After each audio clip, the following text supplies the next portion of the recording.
I brought my 3-month-old son Leo to my husband's home for the holidays, but while my son was asleep, my niece, Lana Wright, and her classmates carried him upstairs and threw him down. My baby died right in front of me. I lost my mind. I scooped him up and tried to rush him to the hospital, but it was already too late. He was gone before we ever made it there. Because my niece was still a minor, she barely faced any consequences. The court ordered her family to pay $800,000 in compensation, but my sister-in-law, Ariel Stone, wailed and screamed, accusing me of trying to drive them to their deaths. I cried until I felt like my heart had been torn apart. All I wanted was justice. But my husband, David Wright, and mother-in-law, Karen Bailey, only scolded me. Lana is just a child too. Are you really going to destroy her life just because your son died? I never got my revenge. In the end, grief and hatred hollowed me out. That winter, I died of a heart attack. When I opened my eyes again, I was back on the day of the holiday gathering. This time, I immediately called my parents and asked them to take my son away.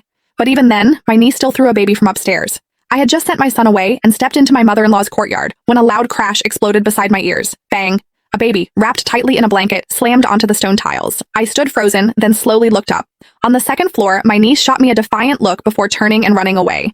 My husband and mother-in-law rushed out after hearing the noise. The moment my mother-in-law saw what had happened, she screamed. Her legs nearly gave out beneath her. My husband walked over shakily and glanced at the baby. "Nina," he said, his voice trembling. The baby isn't breathing." I didn't even dare to look. I turned and charged straight up to the second floor.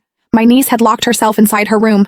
I kicked the door hard. "Lana Wright, open the door. Who did you throw down there?" There was no answer from inside the room, but I could hear my niece laughing with her classmates. "Lana, what if they call the police? My mom won't hit me, right?" "She won't. It's not like we did it on purpose. Besides, the police don't arrest minors." Their fearless words stabbed into my ears like needles. I started shaking uncontrollably. I threw all my strength into kicking that wooden door. "Get out here.